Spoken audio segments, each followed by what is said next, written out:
평생 가는 겁니다. 이게 항존직이라고 합니다. 안수받은 사람들 중에 목사, 장로, 안수집사는 평생 이렇게 가는 걸 항존직이라 하고, 항존직의 반대는 임시직이라 해서 1년마다 새롭게 하는 겁니다. 이걸 남녀 서리집사 또한 전도사를 임시직으로 합니다. 그리고 권사라는 조직은, 권사라는 직분은 안수는 받지 않지만 항존직에 가름합니다. 한번 권사로 임직받으면 계속 평생을 가죠. 물론 임기는 70세까지입니다. 하지만 안수받지 않았지만 항존직으로 보는 것이 권사직입니다. 그러니까 재직을 보면 항존직이 있고 임시직이 있고요, 그리고 항존직으로 보는 권사가 있습니다. 이걸 이제 법률상에 보는 재직이고요, 기능상으로 보면 이 모든 것들 위에, 모든 것들 외에 여러분 이제 교사, 여기 우리 교사도 오셨는데 교사 그리고 찬양대도 재직으로 들어갑니다. 그래서 오늘은 우리 교사분들이 우리 두 분 정도 오셨는데, 원래 재직 세미나를 할 때 교사도 찬양대도 와야 됩니다. 할렐루야 찬양대, 시온 찬양대로 임명받았기 때문에 그들도 직분을 받은 거예요. 찬양대로 직분을 받았고 교사로 직분을 받은 겁니다. 그것도 재직으로 봅니다. 그래서 오늘은 별로 안 왔는데 내일은 국별 분임토의를 하기 때문에 우리 부장선생님들 기억하셨다가 교사들은 다 오셔야 됩니다. 교사들을 각 교육부서의 교사들은 다 부르셔야 되고, 성가대도, 찬양대도, 찬양대, 할렐루야 찬양대, 시온 찬양대도 부르셔야 합니다. 그래서 같이, 그것도 재직이거든요. 재직이기 때문에 같이 모여서 분임토의를 할 수 있도록 하기 바랍니다. 이게 그래서 재직의 개념을 우리가 지금 살펴보았는데요, 재직은 항존직이 있고 임시직이 있다라는 겁니다. 자, 오늘 그래서 이 재직은 그러한 모든 항존직과 임시직을 포함한 모든 직분자를, 교회 내의 모든 직분자들을 통틀어서 재직이다라고 하는 겁니다. 그러면 여러분, 오늘 제가 조금 전에 기도할 때도 재직, 이게 누가 직분을 준 것이냐, 이게 중요한 것이죠. 누가 직분을 준 것이냐. 사람이 준 것이라면 그 직분이 좀 소홀히 여겨도 된다라고 해야 되나요? 그럴 수 있겠지만 하나님이 주신 직분이라면 거기에 충성을 다하셔야 합니다. 이 자리에 있는 우리 모두는 하나님이 주신 직분자인 줄로 믿습니다. 이게 재직을, 직분을 받은 자가 가져야 될 첫 번째 사고가 뭐냐 하면, 내가 받은 이 직분을 하나님이 주신 것이다, 하나님이 임명하신 것이다 라는 소명의식을 가져야만 직분에 대하여 충성할 수 있는 것입니다.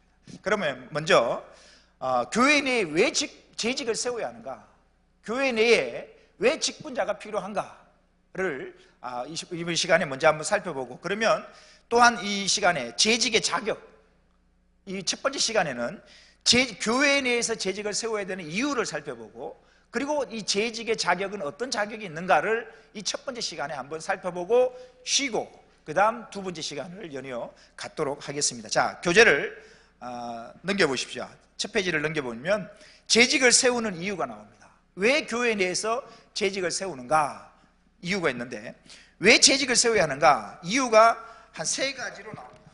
이유가 한 세 가지로 나오는데, 첫 번째는 목회자의 동력자가 되기 위해서 재직을 세웁니다. 이 큰 목적을 한번 보십시오. 첫 번째는 재직을 왜 세우는가, 재직을 세우는 이유는 첫 번째는 목회자의 동력자가 되기 위해서 재직을 세우는 것이고요, 두 장을 넘기면 그 다음 섬김을 위해서 재직을 세우고요, 세 번째는 세포 조직의 핵과 같은 역할을 감당하기 위해서 재직을 세우는 겁니다.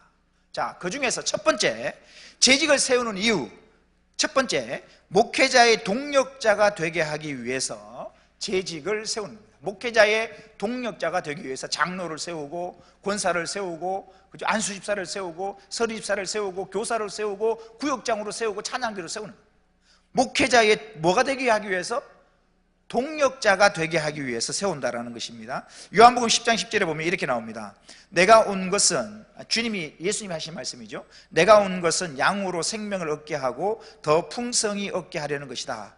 예수님이 이 땅에 오신 이유는 양으로 하여금 생명을 얻게 하고 더 풍성히 얻게 하기 위해서다라고 주님이 말씀하셨는데, 그러면 이 양으로부터 풍성함을, 생명을 얻게 하고 더 풍성히 얻게 하려는데 어떻게 하겠는가? 주님이 누구를 통하여 어떻게 그 양들에게 생명을 주고 풍성하게 하시는가? 방법론에 있어서 주님이 다 하시지만 방법론에 있어서는 그걸 주님이 사명을 주고 세운 주의 종들을 통하여 이러한 일들을 이루어 갑니다. 그래서 요한복음 21장 15절에 보면 이렇게 나오죠. 요한의 아들 시몬아, 네가 이 사람들보다 나를 더 사랑하느냐 하시니 가로되 주여 그러하오이다. 내가 주를 사랑하는 줄 주께서 아시나이다. 주님이 말씀하십니다. 가라사대 내 어린 양을 먹이라. 내 양을 먹이라. 내 양을 먹이라. 주님이 가만히 보십시오. 내 양을 먹이라. 주님이 베드로에게 말씀하신 겁니다. 주님이 직접 먹이시지 않습니다. 주님이 누구를 통하여? 베드로를 통하여, 사도를 통하여, 주님이 세운 종을 통하여 주님의 양들을 먹이신다는 사실입니다. 그러면 목회자, 그 다음 나오죠. 그러면 목회자는 이러한 사명을 부여받았는데 내 양을 먹이라. 주님의 양을 먹이는 사명을 누가 받았는가? 목회자가 받은 겁니다. 그럼 목회자의 직무는 세 가지가 있는데요. 첫 번째는 설교하는 사명이 있죠. 가장 중요한 사명일 겁니다. 두 번째는 가르치는 사명입니다. 그래서 제가 찬성학교를 하는 이유가 여기 있습니다. 목회자가 해야 될 것은 선포하는 사역, 말씀 사역이 있고 가르치는 사역이 있습니다. 선포하는 것과 가르치는 것 다른 겁니다. 주일날 설교 말씀을 선포하는 것이지만 찬성학교는 가르치는 겁니다. 이 목회자가 해야 될 게 제일 중요한 게 뭐냐? 이 두 가지고 또 하나 뒷장 넘기면 양을 돌보는 사명입니다. 이것이 목회자에게 주어진 사명입니다. 이 세 가지, 말씀을 선포하고 가르치고 양을 돌보는 사역, 이게 목회자에게 주신 사명인데, 그러면 목회자가 혼자 그 일을 다 하는가? 목회자가 이런 말씀 선포하고 가르치고 양을 돌보는 사역을 감당하기 위해서 뭘 세운다? 재직을 세운다는 사실입니다. 이걸 목회자가 말씀 선포하고 가르치고 양을 돌보는 이 사역을 효과적으로 효율적으로 감당하기 위해서 재직을 세워, 목회자의 동력자로 재직을 세워서 이 일들을 함께 이루어 간다는 이야기입니다. 그래서 재직을 세운다는 사실입니다. 자, 계속해서 보십시오. 목회자를 통해서 이 세 가지의 직능을 효과적으로 수행이 될 때 그 교회는 뭘 하게 된다고요? 성장하고 부흥하게 된다는 거죠. 목사님이 설교를 잘하고, 목사님이 가르치는 일을 잘하고, 목사님이 양을 돌아보고 신방을 잘하는 교회는 부흥하는 겁니다. 목회자의 이러한 일들을 돕기 위해서 누구를 세운다? 재직을 세우고 청지기 훈련을 시켜서 동력자가 되게 한다는 겁니다. 목회자 혼자서 교회를 다 이끌어가는 게 아니거든요. 목회자 혼자 장구치고 북치고 하는 게 아니라 말씀 선포하고 가르치고 양을 돌보는 이 사역을 효과적으로 하기 위해서 동력자로 재직을 세워서 교회를 함께 이끌어가는 것입니다.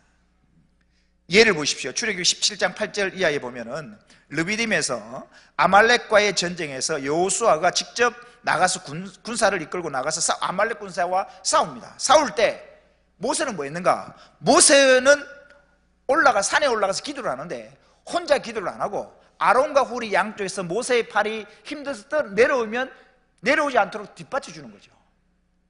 보십시오. 이게 우리가 알 수 있는 것은 여호수아는 군사를 이끌고 목숨을 걸고 현장에서 싸워야 되는 직분이 있습니다. 하는 사역이 다르고요. 모세가 하는 사역이 다릅니다. 모세가 하는 사역과 여호수아가 하는 사역이 다릅니다. 여호수아는 현장에서 발로 뛰는 사역이라면 모세는 그렇지 않습니다. 그 위에 모든 현장에 싸우는 그들을 바라보고 기도하는 사역이죠. 이 기도를 모세가 혼자 하는가?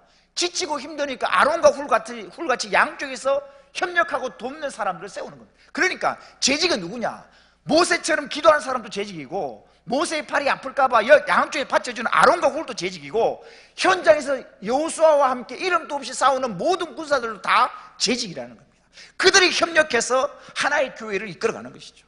이렇게 하기 위해서 재직을 세우는 거예요. 이것이 출애굽기 17장 8절 이하에 보면 참 좋은 예죠. 그죠? 재직을 세우는 좋은 예죠. 모세가 기도하고 양쪽에 아론과 훌이 받쳐주고 여호수아와 온 백성들은 현장에 나가서 전쟁 직접적인 현장에서 몸을 부딪혀 싸우고, 그래서 결국 뭡니까? 현장에서 뛰는 사람과 기도하는 사람이 협력해서 전쟁의 승리가 이루어지는 것입니다. 이게 재직을 세우는 이유죠. 또 그 밑에 예를 민수기 11장 1절에서 15절에 보면 이게 어떤 내용이냐면 광야에서 매일 먹는 만나 때문에 불평을 하게 되는 내용인데요. 계속해서 만나를 먹으니까 이스라엘 백성들이 불평을 하게 됩니다. 그 내용 밑에 보십시오. 5절에서 6절에 보면 백성들이 이렇게 불평을 합니다. 누가 우리에게 고기를 주어 먹게 할꼬? 우리가 애굽에 있을 때에는 값없이 생선과 외와 수박과 부추와 파와 마늘들을 먹은 것이 생각나거늘 이제는 우리 정력이 쇠약하되 이 만나 외에는 보이는 것이 아무것도 없도다. 그 다음 보십시오. 그 밑에가 중요합니다. 뭐처럼 원망이 퍼져나간다고요? 원망은요, 전염병처럼 퍼져나갑니다. 굉장히 중요한 겁니다. 한두 명이 수근득거리고 한두 명이 불평하고 원망합니다. 와, 이 광야에 겨우 먹는 게 이것밖에 없다라고. 우리가 애굽에 있을 때는 만나도 뭐 부추도 먹고 참외도 먹고 파도 먹고 이것도 먹고 저것도 먹었는데 지금은 먹을 게 만나밖에 없구나, 이 하찮은 것밖에 없구나라고 한두 사람이 불평하고 원망하기 시작하니까 그것이 누룩처럼 전염병처럼 퍼져나가기 시작. 그래서 온 백성들 전부 다 불평합니다. 전부 다 원망합니다. 밑에서 네 번째 줄 다시 한번 보십시오. 전염병처럼 원망이 퍼져나가 장막에서 불만과 울음소리가 퍼져나가죠. 그때 모세가 하나님께 이렇게 부르짖습니다. 12절에서 15절에 보면 하나님이여 이 모든 백성을 내가 잉태하였나이까? 책임이 심히 중하여 나 혼자는 이 모든 백성을 질 수 없나이다. 구하옵나니 내게 은혜를 베푸사 즉시 나를 죽여 나로 나의 피곤한 곰고함을 보지 않게 하옵소서. 오죽하면 모세 같은 이런 위대한 믿음의 사람이 이런 기도를 하나님께 드렸을까? 여러분, 모세의 심정을 한번 생각해 보신 적 있나요? 찬성할게 할 때 이 부분을 할 때 나눴습니다. 여러분, 모세를 한번 생각해 보십시오. 모세가 무슨 죄입니까? 모세가 기도한 것처럼 이스라엘 백성들은 모세가 다 나왔습니까? 모세가 아버지입니까? 모세가 그들을 책임져야 될 이유가 있습니까? 늘 불평하고 원망하고 감사할 줄 모르고 뻑하면 모세에 대해 원망하고 돌을 들어 모세를 죽이려고 그러고, 감사합니다, 우리를 노예로부터 해방시켜서 감사합니다, 만나를 주셔서 감사합니다, 우리를 가나안 땅으로 인도해 주셔서 감사합니다, 이런 말 한마디도 안 해요. 수고한다, 애쓴다, 이런 말 안 해요. 애쓰고 수고하는 모세를 향하여 수고한다, 감사하다는 말 한마디 하지 않고 원망하고 불평하고 짜증내고 모세를 향하여 돌을 들어 쳐 죽이려고 그러고.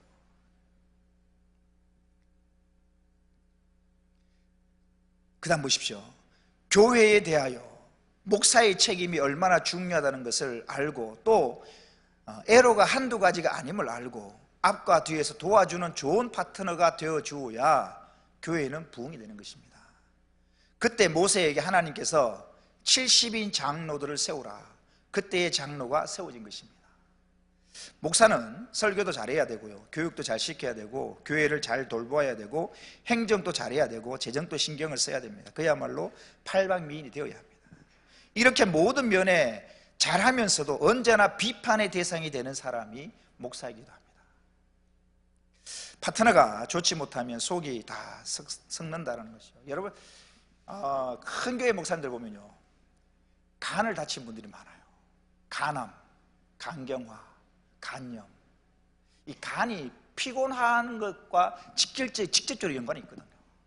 목사님들을 보면 대부분 이 간을 많이 다쳐요. 사람을 대하고 하다 보니까 굉장히 간을 많이 다쳐요. 어쩌면 여러분, 굉장히 이 목사 이 직업이 아니잖아요. 저도 직업이 아니었기 때문에 바로 신대원에 안 갔던 겁니다. 저는 목사를 지금도 직업이라고 생각해 본 적이 없습니다. 밥벌이 돈벌이 수단으로 목사를 생각해 본 적이 없습니다. 목사는 하나님으로 소명이 있어야 걸어갈 수 있는 사명의 길입니다. 하나님이 기름 부으시고 부르시고 기름 부으셔야 감당할 수 있는 사명자고 소명자입니다. 내가 하고 싶다고 목사를 할 수 있거나 반대로 하고 싶지 않다고 안 할 수 있는 일이 아니라 하나님이 부르시면 해야 됩니다. 모세가 무슨 하고 싶어서 일을 해나요? 하고 싶지 않다고 일을 안 할 수가 있나요? 아니거든요. 소명자이기 때문에, 사명자이기 때문에 안 하고 싶어도 해야 됩니다. 굉장히 목사라는 직이 앞에서 스포트라이트를 받으니까 화려해 보이고 좋아 보이고 하지만 굉장히 외로운 사람이고요.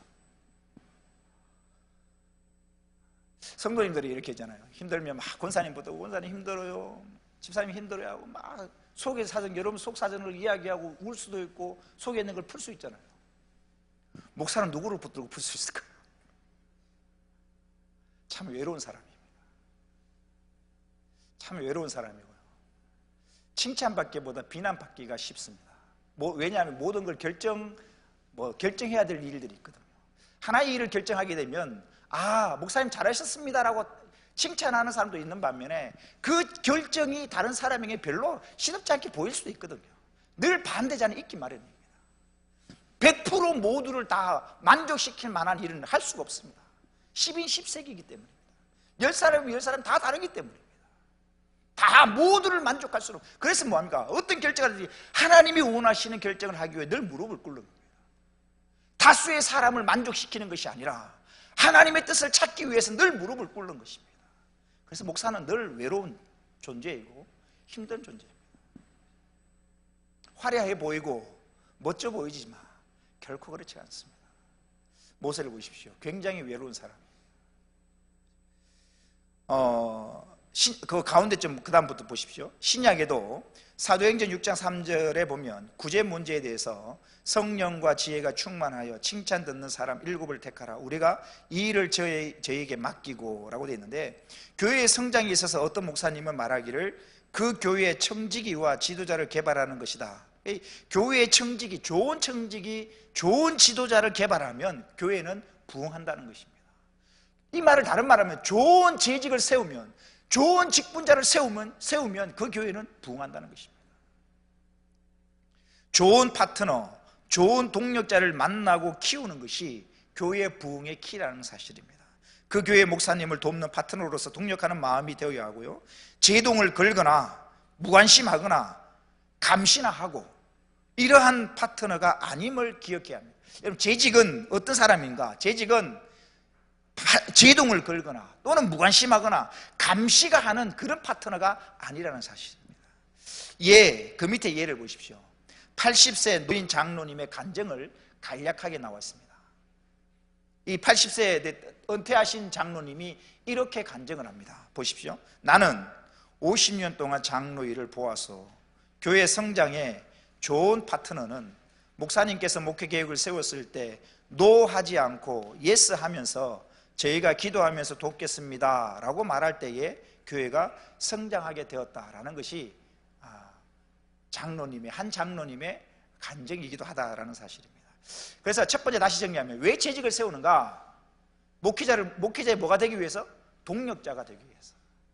목회자의 동력자가 되기 위해서 재직을 세운다라는 것이 사실이고요. 또 하나, 두 번째 이유는 목회자의 동력자가 되기 위해서 재직을 세워. 그러니까 여러분, 목회자가 어떤 일을 하는가? 말씀을 선포하고 가르치고 양들을 돌보는 일을 하는데 이 일을 혼자 할 수 없거든요. 이 일을 잘 협력해서 목회자의 이 일을 동력하기 위해서 재직을 세우고요. 또 하나 재직을 왜 세우는가? 2번, 뭘 하기 위해서?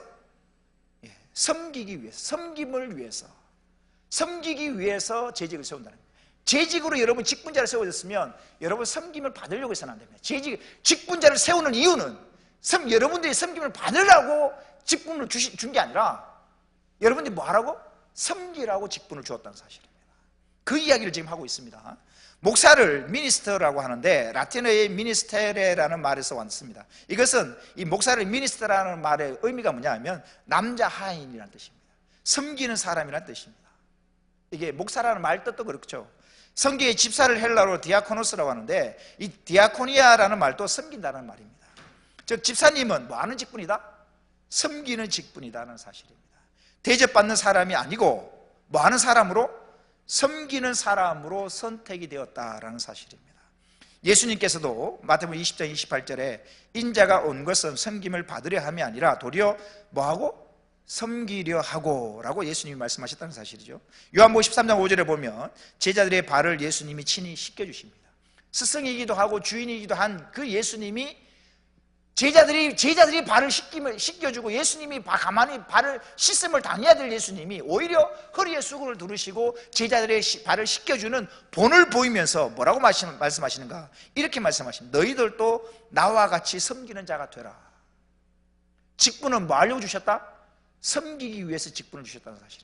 교사의 직분은 아이들 섬기기 위해서입니다.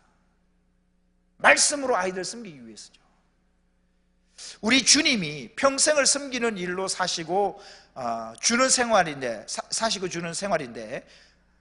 우리가 어찌 그 이상이 될 수 있겠는가? 주님이 섬기는 삶을 사셨는데 우리가 어찌 섬김을 받는 삶을 살 수가 있겠는가라는 것입니다. 어떤 일을 하든지 어떤 직분을 가졌든지 나는 뭐 하는 종? 섬기는 종이라고 하는 의식을 잊어서는 안 된다라는 사실입니다. 이것이 재직을 세우는 두 번째 이유입니다. 재직을 세우는 마지막 세 번째 이유는 세포 조직의 핵과 같은 역할을 감당하기 위해서인데, 세포 중심에는 핵이라는 게 있습니다. 그 핵은 세포를 이끌어 나가는 생명이고요, 세포의 분열은 핵의 분열로 이어되어지는 것이고, 핵이 소멸되면 세포는 자동적으로 소멸이 되고 맙니다. 우리 몸이 많은 세포로 조직이 된 것처럼 우리 교회도 수많은 세포들로 모든 기관과 단체로 조직이 된 것입니다. 그 단체와 기관에서 핵과 같은 역할을 담당하도록 세운 것이 재직이라는, 내가 맡은 직분이 얼마나 중요한 것인가를 알아야 한다라는 겁니다. 자, 재직을 세우는 이유 크게 세 가지입니다. 목회자의 뭐가 되기 위해? 동력자가 되기 위해서. 두 번째 뭐 하기 위해서? 섬기기 위해서. 세 번째는 핵과 같은 존재가 되어서 분열하고 성장하고 키워가기 위해서라는 겁니다. 이렇게 하기 위해서 교회에 여러분과 같이 장로로, 권사로, 안수집사로, 서리집사로, 교사로, 찬양대로 직분을 주셨다라는 사실입니다. 이게 재직을 세우는 이유입니다. 교회에서 직분을 주는 이유가 바로 이겁니다. 그러니까 여러분 한번 보십시오. 여러분들 이 자리에 모두가 직분자입니다. 찬양교회를 이끌어갈 장로요, 권사요, 안수집사요, 서리집사요, 교사요, 찬양대로 여러분들이 하나님이 직분을 주신 이유는 바로 이 세 가지를 하기 위해서입니다. 목회자의 동력자가 되어서 교회를 이루어가고, 섬기기 위해서, 그리고 세포의 핵과 같은 존재가 돼서 확장되어지고 부흥되어지기 위해서, 여러분을 통하여 부흥의 역사가 일어나야 된다. 그것이 세포의 핵과 같은 존재라는 것이죠. 내가 가면 나로 인하여 구역이 부흥되어지고, 내가 전도회에 소속되어 있기 때문에 나로 인하여 전도회가 부흥되어지고, 내가 어떤 부서에 들어갔기 때문에 그 부서가 나로 인하여 부흥되어지는, 그것이 바로 세포의 핵과 같은 존재라는 사실입니다. 핵분열이죠. 핵분열.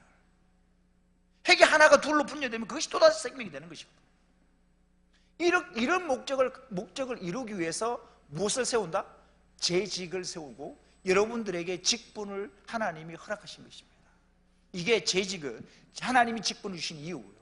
그 다음 이번 시간에 마지막으로 재직에, 그러면 이렇게 중요한 재직의 자격이 어떻게 될까?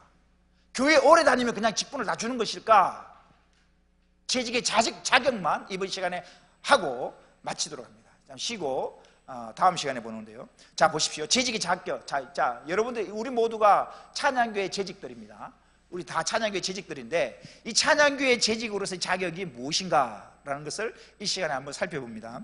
첫 번째, 영적으로 구비할 자격은 무엇인가? 데살로니가전서 1장 2절 말씀, 이 지난 가을에 대신방할 때, 제가 이 데살로니가전서 1장 2절 말씀을 많이 가정별로, 구역별로 많이 나누었습니다. 굉장히 이 데살로니가전서 1장 2절 말씀을 받은 구역들이 여기에 있을 텐데, 보십시오. 데살로니가 교회는 바울이 제2차 전도 여행 때 4주가량 복음을 전하고 세워진 교회입니다. 그곳 유대인들의 핍박 때문에 바울은 철수를 하게 되죠. 마치 핏덩어리를 낳고 멀리 간 어머니와 같은 심정이죠. 4주가량 복음을 전하고 세운 교회, 이제 막 교회가 세워진 거예요. 근데 더 이상 바울이 머물 수가 없어요. 핍박이 심해서 이제 바울이 교회를 세워놓고 4주 정도 된 다음에 바울이 떠나야만 되는 상황이거든요. 이 4주, 교회가 세워진 지 4주밖에 안 됐으니 얼마나 궁금하겠어요. 그 다음 보십시오. 바울이 그래서 디모데를 보내죠. 디모데가 갔다 와서 보고를 하는데 놀라운 보고를 합니다. 그 다음 보십시오. 데살로니가 교회에는 믿음의 역사가 있고, 사랑의 수고가 있었고, 소망의 인내를 가지고 마게도냐와 아가야 지방에서 소문이 났다는 것입니다. 이런 보고를 디모데가 바울에게 하는 것이죠. 이때 바울은 너무 기뻐하고요, 내가 이제 너희에게 무엇을 더욱 말할 수가 있겠는가? 그러면서도 바울은 5절 말씀 속에서 데살로니가 교회가 모범적인 교회가 되었던 이유를 말을 합니다. 데살로니가서 1장 5절에 보니까, 이는 우리 복음이 말로만 너희에게 이른 것이 아니라 오직 능력과 성령과 큰 확신으로 된 것이니, 우리가 너희 가운데서 너희를 위하여 어떠한 사람이 된 것은 너희 아는 바와 같으니라. 자, 재직의 자격, 첫 번째 뭐가 있어야 한다고요? 능력이 있어야 합니다. 능력이 있어야 교회의 청지기 일을 잘 감당할 수가 있습니다. 이때 능력이라는 것은 다이내믹한 이 파워를 말하는데 이 이적이나 기사를 말하는 것이 아니라는 사실입니다. 칼빈은 능력을 감화력이라고 하였는데, 복음을 전하고 교회를 받는 사람들이 영적인 능력, 감화력이 있으려 합니다. 감화력은 천부적인 것이 아니라 자기가 만드는 것인데요, 두 가지 통로를 통해서 이 감화력이 만들어집니다. 풍부하고 올바른 지식, 이건 지도자에게 아는 것은 힘입니다.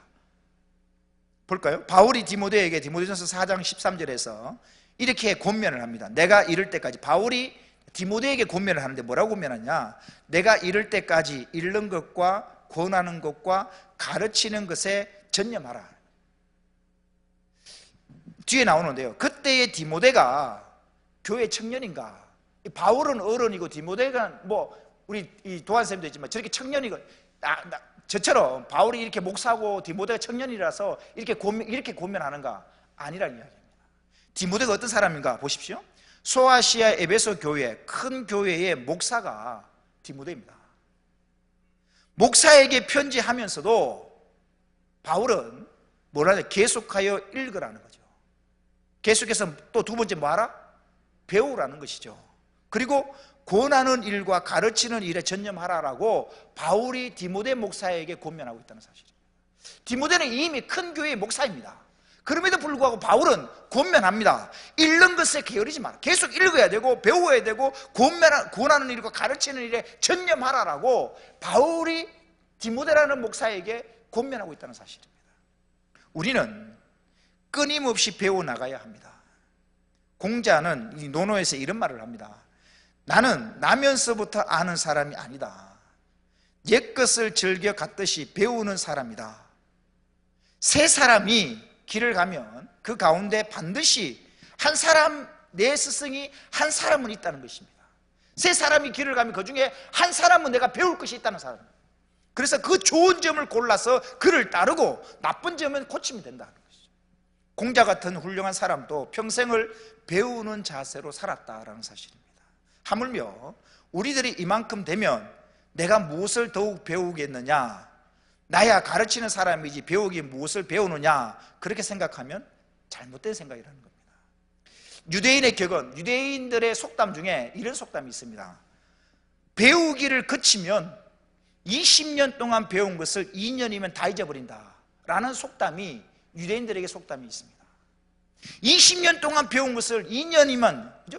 배우기를 그치면, 배우기를 안 하면 20년 동안 배워왔던 것을 2년이면 다 까먹어버린다는 이야기입니다. 꾸준히 배우는 사람이 알게 되어 있는 것입니다. 바울은 빌립보서 3장 12절에서 내가 이미 얻었다 함도 아니요 온전히 이루었다 함도 아니라 오직 내가 그리스도 예수께 잡힌 바 된 그것을 잡으려고 쫓아가노라. 이게 현재 진행입니다. 내가 잡았다, 끝났다라는 게 아니라 바울은 뭐요? 잡으려고 쫓아가노라. 현재 진행이라. 배움을 멈추지 마십시오. 계속해서 배워야 됩니다. 읽어야 되고 배워야 됩니다. 세 번째로 보면 배울 때 그 자세는 어떻게 되는가? 겸손한 마음으로 배워야 한다. 우리가 배우는데 겸손하지 못하면 배울 수가 없습니다. 나는 이제 가르쳐야 되지, 배우기는 무엇을 배우느냐라는 생각을 가지면 배울 수가 없다는 사실입니다. 그리고 또 하나 배우는 자세는 열정적인 태도로 배워야 합니다. 그리고 이것이 재직이 가져야 되는 이유고 자격이고, 또 하나는 감화력이 있어야 합니다. 재직이 가져야 될 첫 번째 조건은 이런 거, 그죠? 능력이 있어야 되고 배워야 되고 이런데, 두 번째는 감화력이 있어야 된다는 겁니다. 깨끗하고 고상한 인격에서 감화력이 나타나는 것입니다. 지도자에게는 그 생활과 품성에 힘이 있어야 합니다. 지도자가 많이 아는 것만으로는 되지 않습니다. 그 성품이, 인격이 아름다워야 한다라는 것입니다. 덕이 있어야 되고 생활에 아름다움이 있어야 합니다. 이게 재직들, 리더에게 있어야 될 두 번째 조건은 감화력이 있어야 돼요. 안다는 것만 그쳐서는 안 되고 인성이 되어야 되고 인격이 되어야 되고 성품이 되어야 한다. 세 번째는 영성이 있어야 합니다. 영성이 있어야 됩니다. 네 번째는 확신이 있어야 됩니다. 확신이 있어야 되는데, 성경을 가지신 분은 고린도후서 13장 5절 말씀을 한번 찾아서 같이 한번 읽어보십시다. 고린도후서 13장 5절입니다.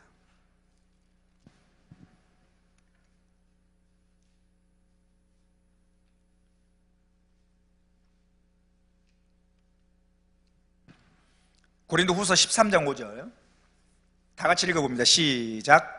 너희는 믿음 안에 있는가? 너희 자신을 시험하고 너희 자신을 확증하라. 예수 그리스도께서 너희 안에 계신 줄을 너희가 스스로 알지 못하느냐? 그렇지 않으면 너희는 버림받은 자니라. 다시 한번 보십시오. 너희는 두 가지를 기억해야 되는데요. 첫 번째는 너희가 믿음 안에 있는가? 너희 자신을 시험해 보라는 거예요. 과연 내가 믿음 안에 거하고 있는가? 내가 내 안에 믿음이 있는가? 나한테 믿음이 있는가를 스스로 한번 시험해 봐야 되고, 그리고 너희 자신을 확정하라는, 내가 믿음이 있는지 확정해 보라는 거예요. 시험하고 확정해 보라는 것입니다. 교재로 다시 돌아왔어요. 시험하고 확정해 보라는데 잘못됐으면 고쳐야 되는 것이죠. 그죠? 구원받은 확신이 있어야 되고 소명의 확신이 있어야 합니다. 재직은 구원의 확신이 없는 사람은 마음의 평안과 기쁨이 없습니다. 실질적인 그리스도인이 될 수가 없고요. 구원의 확신이 없기 때문에 전도도 못하는 것입니다. 구원의 확신이 없기 때문에 하나님을 영화롭게도 하지 못하는 것입니다. 두 번째, 재직은 소명의 확신이 있어야 합니다. 이게 중요한데요. 요한복음 15장 16절에 보면 이렇게 주님이 말씀합니다. 내가 너희를 택하여 세웠다. 보십시오. 예수님은 내가 너희를 택하여 세웠다. 이걸 오늘 저와 여러분이 적용하면 주님이 이 땅의 수많은 사람들 가운데 여러분들을 선택해서 찬양교회 재직으로 뭐 해주셨다? 선택하셨다는 것입니다. 저와 여러분을 이 땅의 수많은 사람들 가운데 저와 여러분을 선택해서 찬양교회 재직으로 세우셨다는 사실입니다. 누가? 주님이. 이게 소명이거든요. 이게 소명이거든요. 주님이 나를 이 마지막 시대에 남겨두신 자, 하나님의 사명이 있고 소명이 있어서 이 마지막 시대에 나를 남겨두셨고 우리 찬양교회를 남겨두셨다는 이 소명, 내가 너희를 선택해서 뽑아서 세웠다. 수많은 사람들 가운데 하나님께서 여러분들을 찬양교회 재직으로 선택해서 세우셨다는 것이죠. 이 소명의 확신이 있어야 된다. 그러니까 다시 서울 올 때 제가 처음 시작할 때 말씀드렸죠. 지금 여러분 내가 받고 있는 이 집사, 교회 오래 다니면 다 집사 주던데 뭘. 집사와 권사와 안수집사 장로를 계급으로 생각하시는 분이 계시는데 계급이 아닙니다. 교회 좀 오래 다니면 집사 주고, 좀 오래 다니면 권사 주고, 안수집사 주고, 장로 되고, 이렇게 차근차근 밟아야 될 레벨로 생각하시는데 그 결코 아닙니다. 하나님께서 뭐가 있어서? 사명이 있어서 여러분들을 선택해서 세우신 것입니다. 하나님께서 여러분들을 향한 사명이 있어서 집사의 직분을 주셨다는 사실이에요. 이게 소명의식입니다. 내가 그냥 교회 오래 다니니까 그냥 뭐 교회 10년 20년 다니니까 집사 주고, 그게 아니라 여러분들이 가지는 모든 직분은 다 하나님이 소명이 있기 때문에 주셨다. 내가 너희를 선택해서 세웠다. 아주 중요한 말씀입니다. 재직 세미나에서 빠지지 않는 본문이기도 합니다. 내가 너희를 선택해서 세웠다. 하나님이 세우셨다. 하나님이 우리에 대한 기대감과 소명감이 있어서 우리를 구별하여 따로 세우셨다는 거죠. 교회에서 어떤 일을 맡기든지 간에 이것은 하나님이 맡기셨다라는 무슨 의식을? 소명의식을 가지고 일해야 한다는 사실. 교사의 직이든 찬양대든 집사든 권사든 안수집사든 장로든 목사든 하나님께서 맡기셨다라는 소명의식을 가지고 덤벼들어야 그 일에 충성할 수 있는 것입니다. 이게 재직의 자격입니다. 이 재직의 자격입니다. 우리는 여기서 이제 스스로에게 돌아보십시다. 재직을 세우는 이유, 세 가지 이유가 있었고요. 재직이 갖추어야 될 자격을 우리는 지금 나눠보았습니다. 나는 재직으로 세우시는 그 이유를 내가 발견하고 재직의 직분을 감당하는가? 이 재직의 자격에 걸맞는 모습을 내가 갖추어져 가고 있는가? 자, 서론 때 제가 말씀드렸습니다. 이 1시간 됐습니다. 마칠 겁니다. 이 1시간 동안 수많은 이야기들 했잖아요. 여러분 마음속에 한 가지만 두 가지를 새겨 놓으려 하지 마십시오. 우리는 한계가 있습니다. 한 가지만 새기십시오.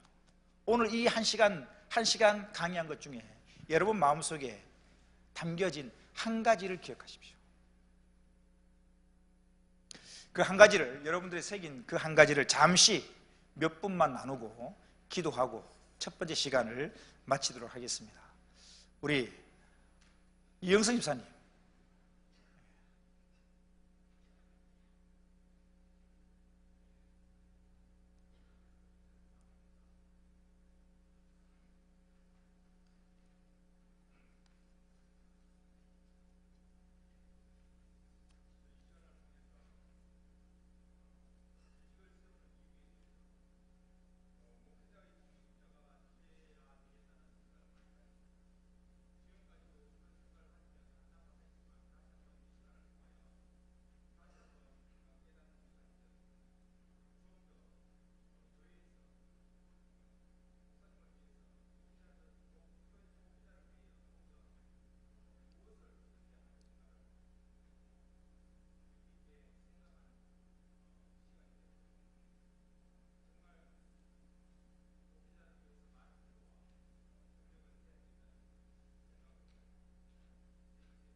감사합니다. 박수합시다. 하나님이 재직으로 세우신 목적이 있죠. 그죠? 목적이 있습니다. 우리 이 시간 잠시 제가 기도하고 여러분